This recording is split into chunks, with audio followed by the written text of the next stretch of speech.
कि तुम्हें पुरुषार्थ कर उत्तम पुरुष अर्थात देवता बनना है।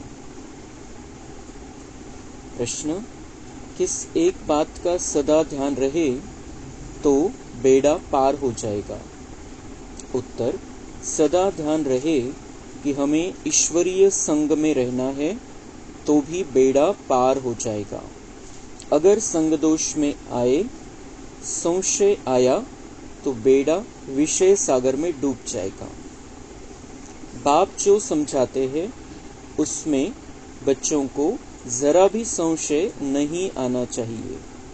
बाप तुम बच्चों को आप समान पवित्र और नॉलेजफुल बनाने आए हैं। बाप के संग में ही रहना है। ओम शांति। भगवान उवाच,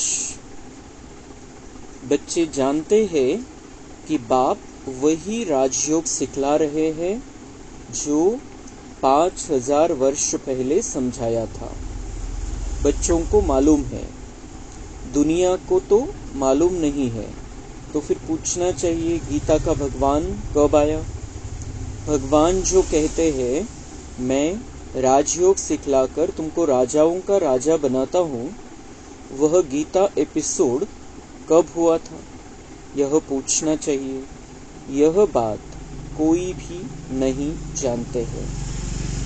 तुम अब प्रैक्टिकल सुन रहे हो। गीता का एपिसोड होना भी चाहिए कलयुग अंत और सतयुग आदि के बीच में। आदि सनातन देवी देवता धर्म की स्थापना करते हैं तो जरूर संगम पर ही आएंगे। पुरुषोत्तम संगम युग है जरूर। भल पुरुषोत्तम वर्ष गाते हैं परंतु विचारों को पता नहीं है। तुम मीठे मीठे बच्चों को मालूम है उत्तम पुरुष बनाने के लिए अर्थात मनुष्य को उत्तम देवता बनाने के लिए बाप आकर पढ़ाते हैं। मनुष्यों में उत्तम पुरुष ये देवताएं यानी लक्ष्मी नारायण है। मनुष्यों को देवता बनाया इस संगम युग पर। देवताएं जरूर सतयुग में ही होते हैं, बाकी सब है कलयुग में। तुम बच्चे जानते हो हम हैं संगम युगी ब्राह्मण। यह पक्का पक्का याद करना है, नहीं तो अपना कुल कभी किसी को भूलता नहीं है, परंतु यहाँ माया भुला देती है। हम ब्राह्मण कुल के हैं, फिर देवता कुल के बनते हैं। अगर यह याद रहे तो बहुत खुशी रहे। बाबा म्हणता है की अपना कुल दुनिया में किसी को भूलता नाही की आपण कोणत्या परिवाराचे, आपण कोणत्या धर्मामध्ये आपण आहे, कोणता आपले बाप दादा आजोबा पंजोबा यांचं काय होतं, जीवन काय होतं, आपण कोणत्या कुळामध्ये आपला जन्म झालेला आहे, या कुळाची विशेषता काय, हे सगळं आठवतं दुनियामध्ये लौकिकमध्ये। पर यहाँ पर बाबा म्हणता है माया बच्चों को बुला देती है। हम कौन है? ब्राह्मण कुल में आए हैं और अभी हमें देवता बनना है, देवता कुल में जाना है। तो ये बात बाबा म्हणता है कभी भी नहीं भूलनी चाहिए। बाकी सब कलयुग में है, बाकी सभी आत्माएं मनुष्य आत्माएं कलयुग में है और हम पुरुषोत्तम संगम युगी ब्राह्मण बने हैं। बाबा हमें मनुष्य से देवता बनाने के लिए ये राजयोग का ज्ञान दे रहे हैं। तीजी गीता आहे भगवत गीता भक्ती मार्गामध्ये, त्याच्यामध्ये पण म्हटलेलं आहे की मैं आता हूँ और मनुष्यों को राजयोग सिखलाकर राजाओं का राजा बनाता हूँ। पण बाबा म्हणतात मग त्यांनी प्रश्न विचारावा ना की कधी आले होते, पुन्हा कधी येणार आहे, मग हा गीतेचा एपिसोड कधी पुन्हा रिपीट होणार आहे, पुन्हा ही भगवद्गीतेचं पुन्हा परमेश्वर येऊन ज्ञान देईल। इतका अधर्म वाढलेला आहे आणि गीतेमध्ये म्हटलेलं आहे जब जब धर्म की अतिग्लानी होती है तब तब मैं आता हूँ और अधर्म का नाश कर एक सत्य धर्म की स्थापना करता हूँ। तो आता तो इतका अधर्म है, तो बाबा म्हणते उन्होंने पूछना चाहिए कि वो फिर कब, अभी नहीं आएगा तो कब आएगा फिर वो। इतका अधर्म वाढलेला आहे, इतकी अन्याय अत्याचार भ्रष्टाचाराची ही दुनिया झालेली आहे इतकी खराब दुनिया झालेली आहे. जर हा अधर्म नहीं तो काय, ही धर्माची ग्लानी नहीं तर काय. तो बाबा म्हणता है उन्होंने पूछना चाहिए कि वो कब आता है, लेकिन हम तो जानते हैं. त्यांच्या मनामध्ये तर प्रश्न निर्माण झाले पाहिजे. आपण तर प्रॅक्टिकल मध्ये आता पुन्हा गीता ऐकतो. हा गीतेचा एपिसोड आपल्या समोर बाबा रिपीट करतोय पुन्हा. त्या गीतेमध्ये सांगितलं, श्रीकृष्णाने एका अर्जुनाला गीता सांगितली, पण एकाला सांगून सतधर्माची स्थापना कशी होईल. फक्त एक व्यक्ती कोणी ऐकेल आणि सतधर्माची स्थापना कशी होईल. सतधर्माची स्थापना म्हणजे त्या धर्मामध्ये येणारे तयार झाले पाहिजे सगळे. तो वो बाबा के अर्जुन समझाने वाला शिव बाबा है. श्री कृष्ण के अंतिम जन्म के शरीर से समझा रहा है, और समझने वाले, सुनने वाले, धारण करने वाले हम सब अर्जुन बैठे हैं. तो हम प्रैक्टिकल में राजयोग सीख रहे हैं, और अब हमें राजाओं का राजा बनना है. इस पुरुषोत्तम संगम युग है जिसको कोई जानता नहीं है दुनिया में, और हमें बाबा ने इस गुप्त युग में लेकर आया है. अब हम उत्तम पुरुषोत्तम मतलब उत्तम देवता बन रहे हैं. सबसे ऊंचे, सबसे श्रेष्ठ हम देवताओं में लक्ष्मी नारायण हैं, और उनको भी बाबा तैयार कर रहा है, और उनके जैसा हमको भी बना रहा है. तो हम ब्राह्मण कुल के हैं, फिर देवता कुल के बनते हैं. अगर यह याद रहे तो बहुत खुशी रहे. आपण कोणत्या कुळामध्ये आलेले. ब्राह्मण कुल सर्वश्रेष्ठ कुल, कारण या ब्राह्मण कुलाचा मेन आहे, या परिवाराचा मेन आहे शिवबाबा, परमपिता परमात्मा सर्वशक्तिवान. आणि त्याच्या कुळामध्ये आपण आता आलेलो, ब्राह्मण कुलामध्ये. आणि आता नंतर जाणार आहे, पुढचा जो जन्म आपला दिव्य जन्म राहील, आपण देवता कुलामध्ये राहणार आहे. तो बाबा म्हणते अगर ये भी याद रहे तो कितनी खुशी रहेगी कि अब हमारा जीवन बदल गया है, नया जन्म हुआ है, बाबा के पास हमने जन्म लिया है, और फिर हम भी देवता बनेंगे, देवताओं के घर में हमारा जन्म होने वाला है. अशा वेगवेगळे पॉइंट्स आपण बुद्धीमध्ये ठेवून आता आनंदात राहायला सुरुवात करायची. कारण दुःखाची अति होत चाललेली आहे, दुःख वाढत चाललेलं आहे. आपल्या समोर असो किंवा दुनियेसमोर असो, आपल्या परिवारामध्ये असो किंवा आसपास असो किंवा दुनियेमध्ये असो, दुःखाचे व्हायब्रेशन आहे सगळीकडे. तर या दुःखाच्या व्हायब्रेशन पासून स्वतःला जर वाचवायचं आहे, तर हे बाबा आपल्याला ही इम्युनिटी सांगतं, ही प्रतिकार शक्ती सांगतं की तुम्ही जितके खुश राहाल ते दुःखाचा प्रभाव तुमच्यावरती येणार नाही. जसं लस घेतली, समजा कोरोनाची लस घेतली आपण, तर ते व्हायरस आपल्याला काही करू शकणार नाही, त्रास देऊ शकणार नाही. तसं हे जे दुःखाचे व्हायरस आहे दुनियेमध्ये, जर आपण खुश राहिलो ते दुःखाचे व्हायरस आपल्याला काहीच नाही करू शकणार. आणि खुश राहण्यासाठी हे पॉइंट्स बाबा आपल्याला देत असतो वेगवेगळ्या प्रकारचे. खुश राहण्यासाठी आपल्याकडे करोडो कारण आहे. आता 1 2 4 नाही, करोडो कारण आहे. आणि दुःखी राहण्यासाठी आता एक पण कारण नाही आपल्याकडे.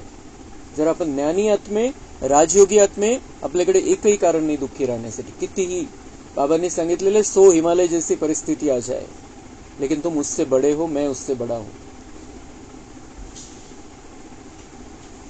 तुम पढ़ते हो राजयोग, समझते हो, अब फिर भगवान गीता का ज्ञान सुना रहे हैं, और भारत का प्राचीन योग भी सिखा रहे हैं. हम मनुष्य से देवता बन रहे हैं. भारताचा प्राचीन योग म्हटलं जातं, त्याची महिमा गायली जाते दुनियेमध्ये. तो वो भारत का प्राचीन योग हम सीख रहे हैं. हम सीखते हैं हर संगम युग में, और इस प्राचीन योग से ही सदगति हो जाती है, कल्याण हो जाता है, दुनिया बदल जाती है, सब दुखी से सुखी हो जाते हैं. तो वो हम कुछ आत्माएं जिनका भाग्य है वो ये ज्ञान सीख रही है, समझ रही है. हम मनुष्य से देवता बन रहे हैं. बाप ने कहा है काम महाशत्रु है. तो सगळ्यात पहिले बाबांनी सांगितलं काम विकार महाशत्रु है. जब देहभान आया सबसे पहले काम विकार आया, शरीर का आकर्षण. तो वो बाबा ने बताया कि वो महाशत्रु है. इन पर जीत पाने से तुम जगत जीत बनते हो. मनुष्यों के लिए विकार तो जैसे एक खजाना है. इतकी उल्टी बुद्धी झालेली मनुष्याची कि वो विकार को ही खजाना समझते हैं कि खजाना है और उसमें से प्राप्ति होती है. तो वो विकार को ही प्राप्ति का साधन मानने लगे हैं.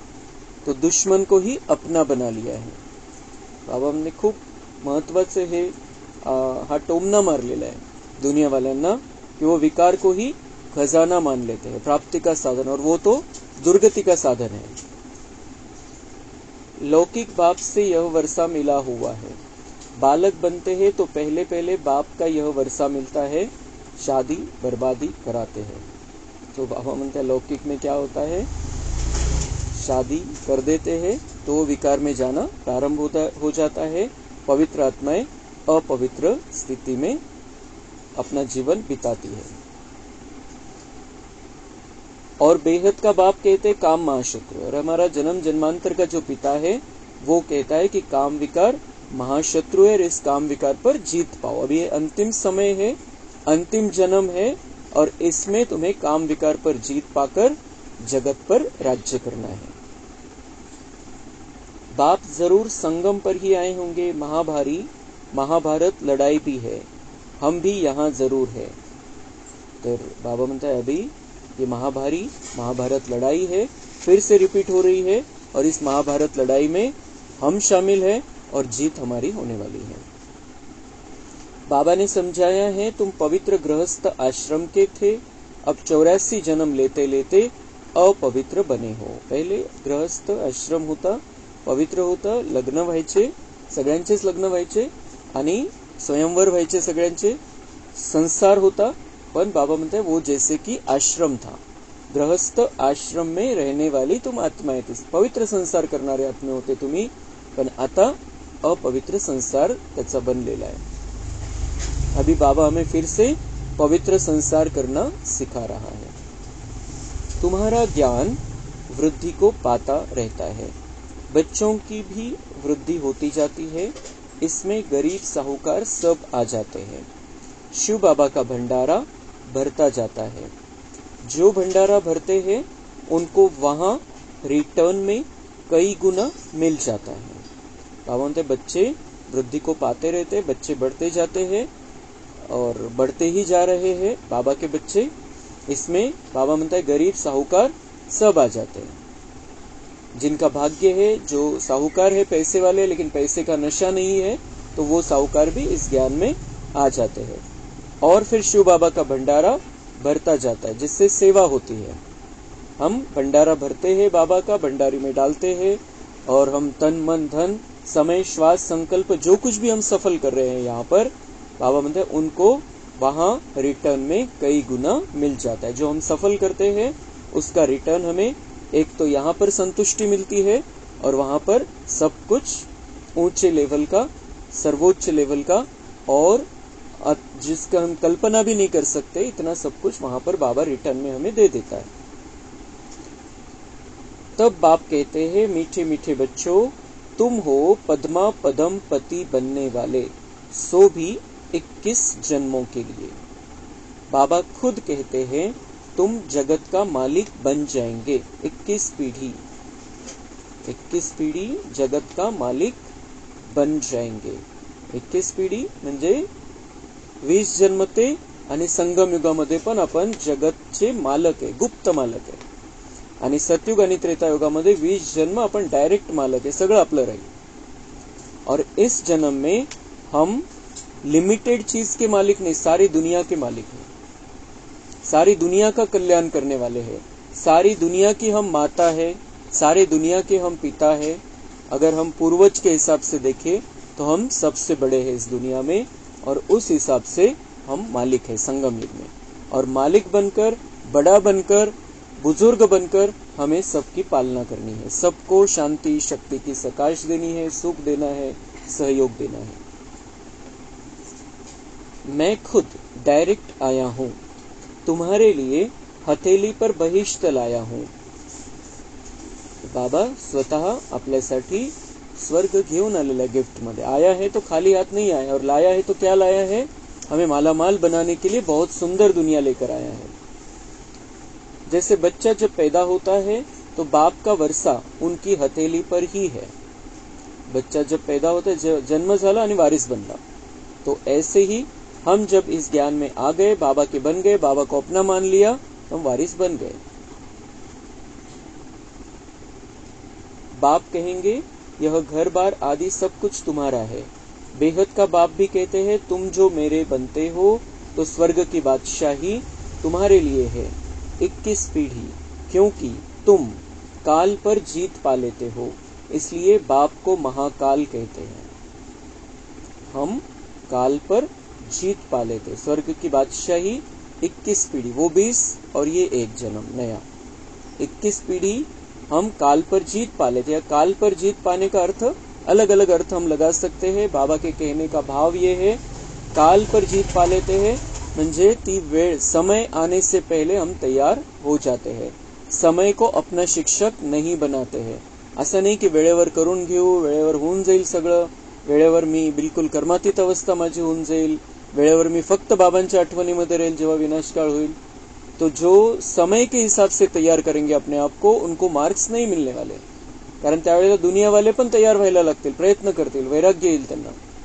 लेकिन हम वो समय नहीं है डायरेक्ट, विनाशकाल डायरेक्ट शुरू नहीं हुआ है, उसके पहले हम तैयार हो जाते हैं, मतलब समय पर जीत पा लेते हैं।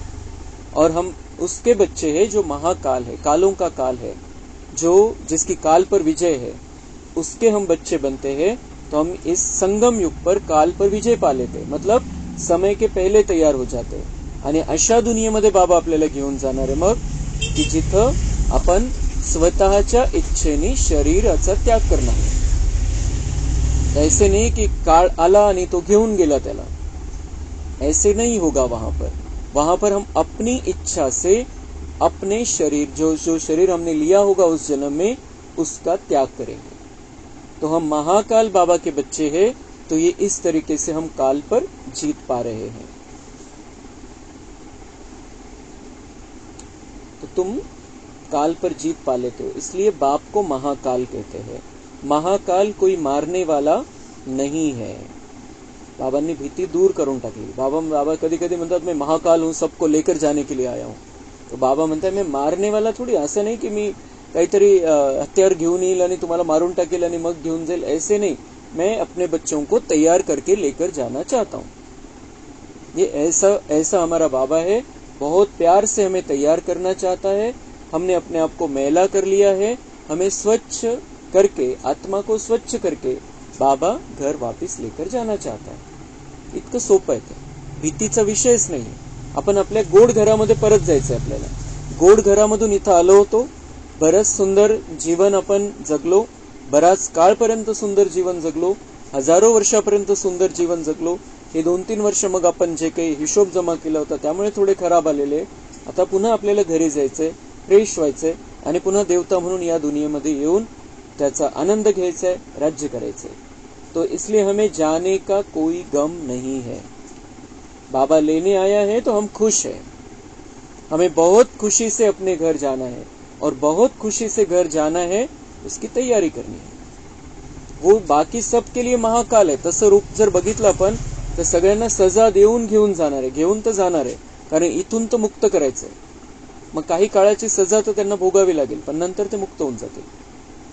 तो उनके लिए वो उस तरीके का महाकाल है, लेकिन हमारे लिए तो प्यार का सागर है, दया का सागर है।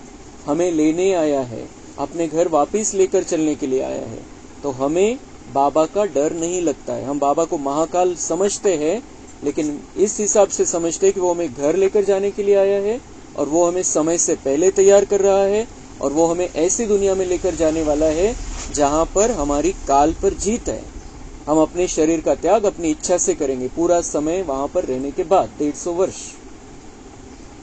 तो इसलिए हमें खुशी है कि महाकाल हमें लेने के लिए आया है। महाकाल कोई मारने वाला नहीं है, उनकी तो महिमा की जाती है। समझते हैं भगवान ने यमदूत को भेज मंगा लिया, ऐसी कोई बात है नहीं। बाबा म्हणताय माझ्याकडे कोणी यमदूत नाही, कोणते यमदूताला मी पाठवत नाही आणि तो येऊन घेऊन येईल एकेकाला। त्याला विचारेल चालायचंय का नाही चालायचंय, कोणाला विचारेल, कोणी थांबा म्हणेल, कोणी काय करेल। मैं किसी को भी भेजता नहीं हूं लेने के लिए, आत्मा अपने आप शरीर छोड़कर आती है। हे क्लियर बाबांनी आपल्याला सांगितलेलं आहे। जिस समय उस आत्मा का उस शरीर के साथ उस कांटेक्ट में जो भी हिसाब किताब है वो खत्म हो जाते हैं, आत्मा शरीर छोड़कर आ जाती है। बाबा किसी को लेने के लिए भेजता नहीं है। म्हणजे महाकालची भीती पण काढून टाकायची मनातून आणि यमदूताची भीती पण काढून टाकायची की यमदूत येणार आहे, कोणीतरी आपल्याला घ्यायला येणार। हम अपनी इच्छा से यहाँ पर भी शरीर छोड़ने वाले हैं। यहाँ ही हमारी प्रैक्टिस हो जाएगी तो हम सतयुग में जाएंगे और सतयुग में इच्छा से शरीर छोड़ेंगे। तो यहाँ पर हम तैयार होके, पूरा तैयार होके फिर अपने शरीर को छोड़ेंगे अंत समय में। इसलिए हमें लेने के लिए कोई आता नहीं है और दुनिया वालों को किसी को भी लेने के लिए कोई यमदूत आता नहीं है। बाबा मतलब ऐसी कोई बात नहीं है, सिर्फ उन्होंने महिमा कर दी है कि यमदूत को बेच के भगवान ने उसको बुला लिया अपने पास। तो बाबा मतलब ऐसे में किसी को बुलाता नहीं और किसी को भेजता नहीं हो लेने के लिए।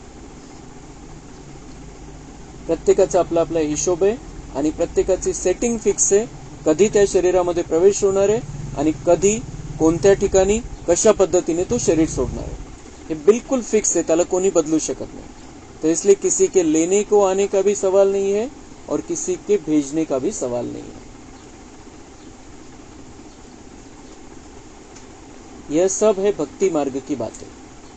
बाप कहते हैं मैं कालों का काल हूं। मग पुढे बाबा म्हणता है कुंभ के मेले आदि बहुत लगते हैं, स्नान करने का भी बहुत महत्व बताया है। अब तुम बच्चों को यह ज्ञान अमृत 5000 वर्ष के बाद मिलता है। वास्तव में इसका अमृत नाम है नहीं, यह तो पढ़ाई है। यह सब है भक्ति मार्ग के नाम। अमृत नाम सुनकर चित्रों में पानी दिखाया है। बाबा म्हणताय ते सागर मंथन झालं आणि देवतांना ते अमृताचे कलश मिळाले। बाबा म्हणताय ऐसे कोई होता नहीं है, पानी में कौन सा ज्ञान है। पानी को कितना भी अमृत बनाया जाए लेकिन उसमें ज्ञान थोड़ी आएगा। ज्ञान तर शब्दातून व्यक्त होईल, मुखातून उच्चारण होईल त्याचं। शब्द म्हणजे ज्ञान आहे आणि त्याच्यासाठी मुख पाहिजे सांगण्यासाठी। तो बाबा म्हणते इसको अमृत कोणत्या अर्थाने की तो परिणाम असा करतो, मध्ये जाऊन आपल्यावरती असा परिणाम करतो, मूर्छित को सुरजित बना देता है। आत्मा जो मूर्छित हो गई है उसको पुन्हा जागृत कर देता है, उस हिसाब से अमृत है। आणि त्याने अमृत समजून मग पाणी दाखवलेले चित्रांमध्ये। तो और इसके लिए फिर वो कुंभ मेले चालू हो गए, स्नान करने का महत्व बताया है। पण बाबा म्हणता है हे 5000 वर्षानंतर तुम्ही या ज्ञान अमृतांचं स्नान करत असता। इस ज्ञान अमृत में मैं तुम्हें नहलाता हूँ, ये पढ़ाई पढ़ाता हूँ। तो जसं काही आपण ज्ञान अमृतामध्ये स्नान करतोय, बाबा शिकवतोय म्हणजे आपण ज्ञान अमृतामध्ये स्नान करतोय। और ये ज्ञान अमृत में स्नान करके हम अंदर इस बात को स्वीकारते हैं, पक्का करते हैं, उस पर विचार करते हैं, धारणा करते हैं जीवन में और परिवर्तन हो जाता है। हम बदलेंगे तो जग बदल जाएगा। तो ही अशी ही प्रक्रिया आहे। बाकी पाण्यामध्ये स्नान करून आजपर्यंत कोण बदललं? नाही बदलू शकत। पाणी स्नान करण्याच्या लायक सुद्धा राहिलेले नाही। आत्मा धुण्याचा तो विषयच नहीं।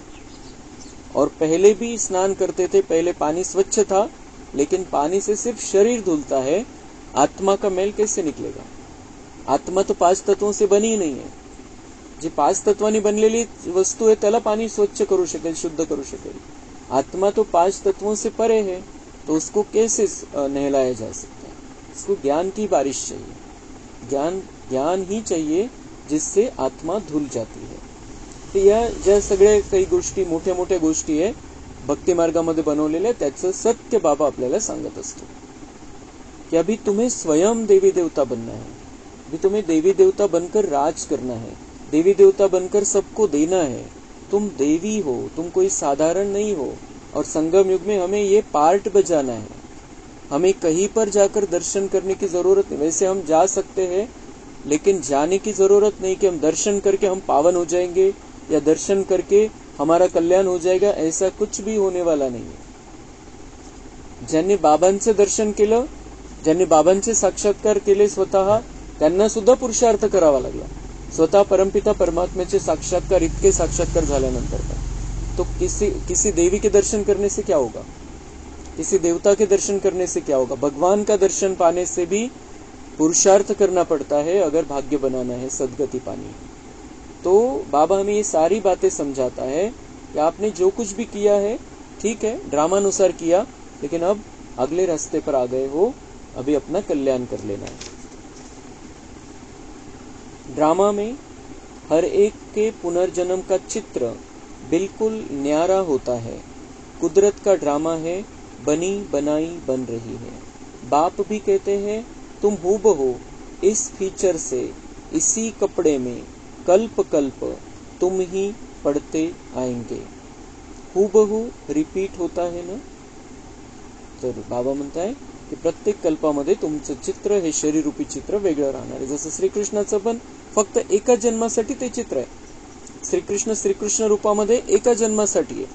तो पण मग नंतर त्याचं रूप त्याचं नाव बदलही होतं, नारायण बनतो तो, और दूसरे जन्म में तो वैसा नाम रूप है ही नहीं, सब कुछ बदल जाएगा 150 वर्ष के बाद नया जन्म लेगा. तर तसंच प्रत्येकाचं पण आहे. आपल्याला आपण असं नाही की इथून शरीर सोडल्यावर याच प्रकारचं हाच अशाच प्रकारचा चेहरा मिळेल, अशाच प्रकारचं शरीर मिळेल. भले स्त्री देह आहे तर स्त्री देह मिळू शकतो रिपीट, पण तो चेहरा मिळणार नाही, ते तशा प्रकारचं शरीर नाही मिळणार. हर जन्म में नाम रूप देश काल हमारा अलग हो जाता है. तो अभी भी बाबा म्हणतात ये बनी बनाई बन रही है. तुम अभी आता जी आपण मुरली ऐकतोय, ज्या ड्रेसमध्ये ऐकतोय, जसं बसून ऐकतोय तसंच ऐकणार दर 5000 वर्षांनी. 5000 वर्षापूर्वी असेच बसलो होतो, अशीच मुरली ऐकली होती, हेच पॉइंट बाबांचे आले होते, याच पद्धतीने आले होते. पुन्हा 5000 वर्षानंतर हेच रिपीट होणार आहे. क्योंकि ड्रामा हूबहू जैसा की वैसा रिपीट होता है. ये पक्का करायचं आपल्याला. ड्रामा का पार्ट जितना पक्का होता जाएगा उतना हमारा दुख, टेंशन, परेशानी सब दूर होता जाएगा, क्योंकि संकल्प नहीं चलेंगे. आत्मा एक शरीर छोड़ फिर दूसरा वही लेती है जो कल्प पहले लिया था. ड्रामा में कुछ फर्क नहीं पड़ सकता है. वह होती है हद की बातें, यह है बेहद की बातें, जो बेहद के बाप सिवाय कोई समझा नहीं सकते हैं. इसमें कोई संशय नहीं हो सकता है. निश्चय बुद्धि ही फिर कोई न कोई संशय में आ जाते हैं. संग लग जाता है. ईश्वरीय संग चलता चले तो पार हो जाए. बाबा म्हणते अगर संग बदल गया, काही वाईट संगती तुम्ही पकडली किंवा काही कलियुगवाल्यांची संगती पकडली, ज्याचं भाग्यच नाही हे ज्ञान प्राप्त करण्याचं, तो फिर वो आपको विषय सागर में डुबो देगा, वो आपको कलयुग में लेकर चला जाएगा. बाबा का संग छोड़ा तो आप भटक जाएंगे, और बाबा के साथ में ही रहे. किसी भी बात में संशय नहीं आना चाहिए. कोणताही ज्ञानाचा पॉइंट आहे, नाही समजला समजून घ्यायचा आहे, किंवा बाबा कोणता तरी त्याला समजून सांगण्यासाठी काहीतरी पॉइंट आणेल आपल्या समोर कधीतरी, म्हणून अटकायचं नाहीये कि ऐसा कैसे हो सकता है. अगर हम संशय में आ गए तो संग बदल जाएगा, और संग बदल जाने से फिर हम बाबा का हाथ भी छोड़ सकते हैं. निश्चय हमारा हमेशा के लिए पक्का होना चाहिए, तो हम पार हो जाएंगे. संग छोड़ा तो विषय सागर में डूब पड़ेंगे. एक तरफ है क्षीर सागर, दूसरे तरफ है विषय सागर. बाबा मतलब इधर से अगर निकल गए तो फिर विकारों के सागर में, दुखों के सागर में फिर से चले जाएंगे. ज्ञान को अमृत भी कहते हैं. बाप है ज्ञान सागर, उनकी महिमा भी है.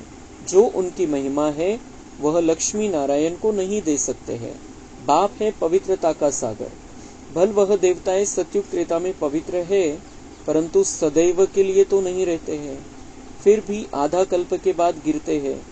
म्हणून बाबाची जी महिमा आहे ती वेगळी आणि देवी देवतांची लक्ष्मीनारायणची महिमा वेगळी. कारण परिवर्तन होत जातं, खालच्या लेवलला आत्मा येत जाते, पण बाबांमध्ये कधी परिवर्तन होत नाही. बाबा सदा पवित्रतेचा सागर आहे, ज्ञानाचा सागर आहे. बाप कहते हैं मैं आकर सबकी सद्गति करता हूँ. सद्गति दाता मैं एक हूँ. तुम सद्गति में जाते हो, फिर यह बातें ही नहीं होती. अब तुम बच्चे सम्मुख बैठे हो, तुम भी शिव बाबा से पढ़कर टीचर बने हो. मुख्य प्रिंसिपल वह है. हम टीचर हैं और हेडमास्टर हमारा शिव बाबा है. हमें टीचर बनकर सबको रास्ता बताना है, पढ़ाना है. सगळ्यांना आपल्याला शिक्षक बनायचे. दुनियावाल्यांना ज्ञान नाहीये, त्यांना ज्ञान द्यायचंय, आणि आपला हेडमास्टर है शिव बाबा. तुम आते भी उनके पास हो. कहते हैं हम शिव बाबा के पास आए हैं. हम शिव बाबा के पास आए, हम शिव बाबा के बने हैं, शिव बाबा से ही सीख रहे हैं और दुनिया वालों को रास्ता बताना. यह बाबा है उनका रथ, जिस पर उनकी सवारी है. उनको रथ, घोड़ा, अश्व भी कहते हैं. इस पर भी एक कथा है। दक्ष प्रजापिता ने यज्ञ रचा, कहानी लिख दी है, परंतु ऐसे तो है नहीं। तो बाबा म्हणते दक्ष प्रजापिताने यज्ञ रचा, ये त्याची एक कहाणी आहे, पण खरा यज्ञ तर बाबांनी रचला, शिवबाबांनी रचला आणि ब्रह्माबाबाला त्याच्यामध्ये मुख्य बनवलं. त्यांचा जो शरीर रूपी घोडा आहे त्याच्यावरती बाबांची सवारी आहे. शिव भगवान वाच, मैं तब आता हूं जब भारत में अति धर्मग्लानि होती है. गीतावादी भल कहते हैं यदा यदा ही धर्मस्य, परंतु अर्थ नहीं समझते हैं. तुम्हारा यह बहुत छोटा झाड़ है, इनको तूफान भी लगते हैं. नया झाड़ है ना, फिर यह फाउंडेशन भी है. इतने अनेक धर्मों के बीच में एक आदि सनातन देवी देवता धर्म का सैपलिंग लगाते हैं. कितनी मेहनत है. बाबामध्ये इतके सगळे धर्म, जाती, पंथ, इतका सगळा गोंधळ झालेला आहे आणि याच्यामध्ये येऊन देवी देवता धर्माची कलम लावणं किती मेहनत आहे. कारण इथं जुने झालेले सगळे आत्मे परमधाम मधून आलेले 5000 वर्ष पूर्वी त्या स्थितीमध्ये मी तयार केलं होतं आणि पुन्हा खालच्या लेवलला येतात आणि त्यांना पुन्हा तयार करायचं, म्हणजे नवीन कलम बनवायचं. वेगवेगळ्या धर्मामध्ये गेलेले आणि त्याच्यामधून एक नवीन कलम बनवायचं आणि त्यांना देवी देवता बनवायचं, देवी देवता धर्मामध्ये आणायचं. ही फार मोठी मेहनत शिवबाबा करत असतो. तो कितनी मेहनत है. औरों को मेहनत नहीं लगती है, वह ऊपर से आते रहते हैं. औरों को मेहनत नहीं लगती है. बाकीचे जे धर्मस्थापक आहे त्यांना ही मेहनत करायचं कामच नाहीये. कारण बाबांनी आपल्याला सांगितलं 3 दिवसापूर्वी की मैं सबको अपने अपने सेक्शन में भेज देता हूं, सबको अपने अपने सेक्शन में जाने के लायक बनाता हूं. तर ते त्या धर्मामध्येच राहतात, त्या धर्माच्या सेक्शन मध्ये राहतात परमधाम मध्ये, आणि त्यांचे धर्मस्थापक आले की त्या धर्माचे आत्मे खाली यायला लागतात. तर रेडीमेड आत्मे ते त्या धर्माचे संगमयुगामध्ये तयार झालेले आत्मे की त्या धर्मामध्येच त्यांची सेटिंग आहे. तर ते ऑटोमॅटिक येत राहतात खाली. त्यांना काही बनवायचं नाहीये, तयार नाही करायचंय, त्यांना दुसऱ्या धर्मामधून काढायची गरज नाहीये. ऑटोमॅटिक त्याच धर्माचे आत्मे खाली येत राहतात त्यांचे धर्मस्थापक आल्यानंतर. तर त्या धर्मस्थापकांना इतकी मेहनत नाहीये. पण आपण वेगवेगळ्या धर्मामध्ये मिक्स झालेलो आहे आणि त्याच्यामधून काढायचं, आणि ते जे सगळं बुद्धीमध्ये भरलेलं आहे सगळं वेगवेगळ्या गोष्टी, त्या सगळ्या दूर करून त्याला नील करून आणि मग त्या सगळ्या देवी देवता धर्माचे जे लक्षण आहे, त्या धारणा आहे, त्या सगळ्या शिकवायच्या, त्या सगळ्या समजवायच्या. तर ही मेहनत बाबांना करावी लागते. यहाँ तो जो सतयुग त्रेता में आने वाले हैं उन्हों की आत्माएं बैठ पड़ती हैं. यहाँ बाबा के पास कौन आते हैं और कौन पढ़ते हैं, कौन बाबा का ज्ञान सुनते हैं? जो सतयुग त्रेता में आने वाली आत्माएं हैं. जो पतित है उनको पावन देवता बनाने के लिए बाप बैठ पढ़ाते हैं. गीता तो यह भी बहुत पढ़ते थे. बाबांचं बनण्याच्या आधी भक्ती मार्गामध्ये ब्रह्मा बाबा गीता रोज त्याचं पठन करायचे. जैसे अब आत्माओं को याद कर दृष्टि दी जाती है तो पाप कट जाए, भक्ति मार्ग में फिर गीता के आगे जल रखकर बैठ पढ़ाते हैं. समझते हैं पितरों का उद्धार होगा, इसलिए पितरों को याद करते हैं. भक्ति में गीता का बहुत मान रखते थे.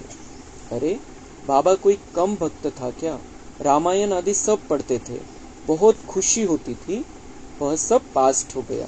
तो ब्रह्मा बाबा ने बहुत भक्ति की है. गीता, भगवत गीता, रामायण, महाभारत सब कुछ पढ़ा है, बहुत खुशी होती थी. लेकिन अब उसके आगे के रास्ते पर वो आ जाते हैं, ज्ञान के रास्ते पर वो आ जाते हैं. अब बाप कहते हैं बीती को चितवो नहीं, बुद्धि से सब निकाल दो.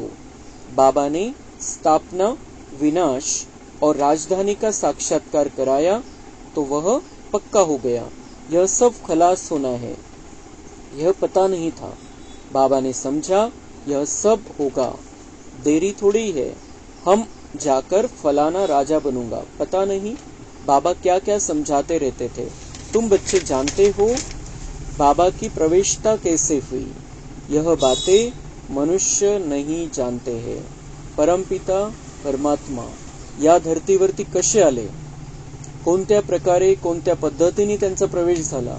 परमात्म्याचं अवतरण होत असतं. परमात्मा परमधामचा निवासी आहे आणि परमधाम मधून या धर्तीवरती येतो, ब्रह्माचा शरीराचा आधार घेतो, ब्रह्माच्या शरीरामध्ये प्रवेश करतो आणि ज्ञान द्यायला सुरुवात केली, गीतेचं सत्य ज्ञान द्यायला सुरुवात केली।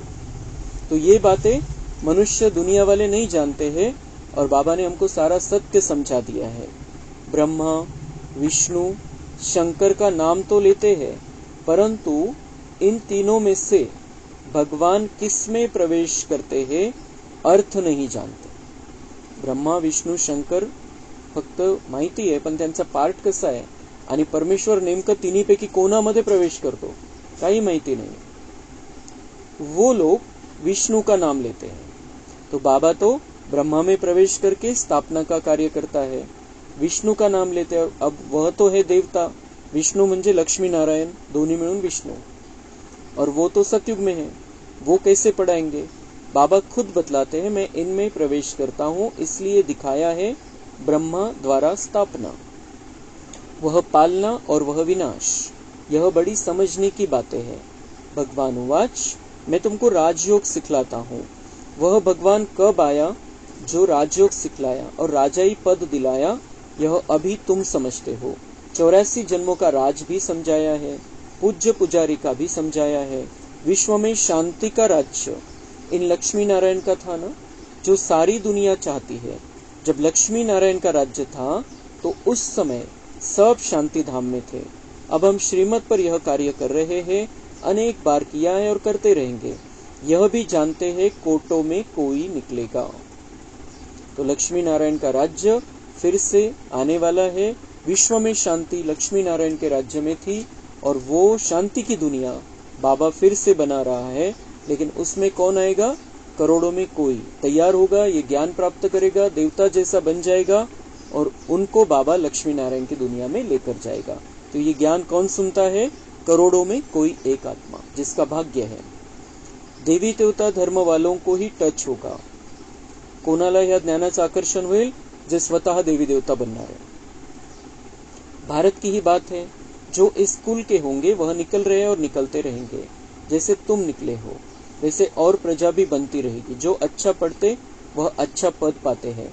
मुख्य है ज्ञान योग, योग के लिए भी ज्ञान चाहिए, फिर पावर हाउस के साथ योग चाहिए। तो ज्ञान और योग मुख्य है। जो अच्छा पढ़ते हैं वो अच्छा पद पाते हैं।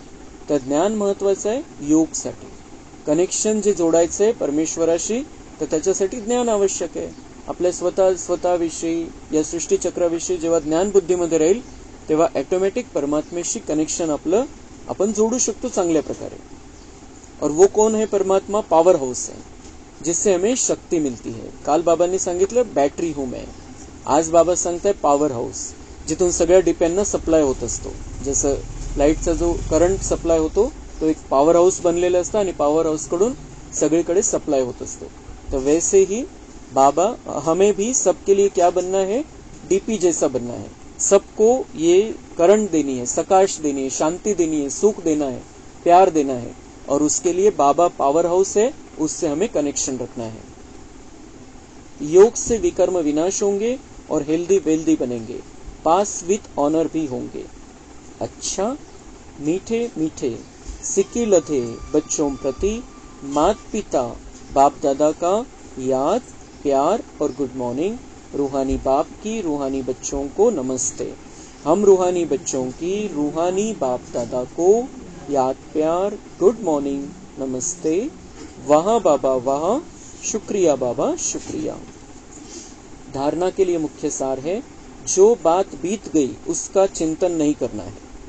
अब तक जो कुछ पढ़ा उसे भूलना है। एक बाबा से सुनना है और अपने ब्राह्मण कुल को सदा याद रखना है। जो बात बीत गई उसका चिंतन नाही करणार। जे झालं ते झालं, त्याचं टेन्शन घ्यायचं नाहीये, पुढे काय करायचं ते बघायचंय। पूरा निश्चय बुद्धि होकर रहना है, किसी भी बात में संशय नहीं उठाना है। ईश्वरीय संग और पढ़ाई कभी भी नहीं छोड़ना है। वरदान है, रूहानी माशूक की आकर्षण में आकर्षित हो, मेहनत से मुक्त होने वाले रूहानी आशिक भव। माशूक अपने खोए हुए आशिकों को देख खुश होते हैं। रूहानी आकर्षण से आकर्षित हो, अपने सच्चे माशूक को जान लिया, पा लिया यथार्थ ठिकाणी पर पहुंच गए. तो परमपिता परमात्म्याशी आपण खूप प्रेम करायचो आणि त्या अर्थाने तो आपला प्रियतम है आणि आपण त्याचे प्रेमी है सगळे. तो उसके आकर्षण में हम आकर्षित हो गए हैं. अब हमने उसको पा लिया है और सच्चे ठिकाने पर अब पहुंच गए हैं. जो प्यार का सागर है हम उसके बन गए हैं. जब ऐसी आशिक आत्माएं इस मोहब्बत की लकीर के अंदर पहुंचती है तो अनेक प्रकार की मेहनत से छूट जाती है, क्योंकि यहाँ ज्ञान सागर के स्नेह की लहरें, शक्ती की लहरें सदा के लिए रिफ्रेश कर देती है. तर आपण जन्म जन्मांतर त्याच्यावरती प्रेम करणारे आत्मे, परमेश्वरावरती खूप प्रेम करणारे आत्मे, आणि आपण आता त्याच्या प्रेमाच्या मध्ये आलेलो आहे. त्या लकीर, जो बाबा की जो प्यार की लकीर है, उसके अंदर हम आ गए हैं. तो हम, बाबा म्हणते हैं, अनेक प्रकार की मेहनत से छूट जाते हैं. हम प्यार के दायरे में आ गए हैं भगवान के, तो हम अनेक प्रकार की मेहनत से छूट जाते हैं. मतलब हर प्रकार की परेशानी, टेंशन, दुखों से हम मुक्त हो जाते हैं. तो और फिर बाबा की जो प्यार की लहरें है, शक्ति की लहरें है, वो हमें रिफ्रेश कर देती है. यह मनोरंजन का विशेष स्थान, मिलने का स्थान आप आशिकों के लिए माशूक ने बनाया है. तो मनोरंजन का विशेष स्थान, मिलने का स्थान मधुबन भी है, सूक्ष्म वतन भी है और परम धाम भी है, जहाँ पर हम जाते रहते हैं, बाबा से मिलन मनाते रहते हैं. स्लोगन है, एकांतवासी बनने के साथ साथ एक नामी और इकोनॉमी वाले बनो. एकांतवासी बनने के साथ साथ एक नामी और इकोनॉमी वाले बनो. एक नामी मतलब एक बाबा ही बुद्धी में रहना चाहिए, और इकॉनॉमी म्हणजे समय, श्वास, संकल्पांची काटकसर करायची, व्यर्थ जाऊ द्यायचं नाही. तो हम एकांतवासी, एक के अंत में रह सकेंगे, बाबा की याद में अपने जीवन को चला सकेंगे. एक नामी, एक बाबा बुद्धि में रहे, और समय, श्वास, संकल्प को व्यर्थ नहीं जाने देना. अच्छा, ओम शांति.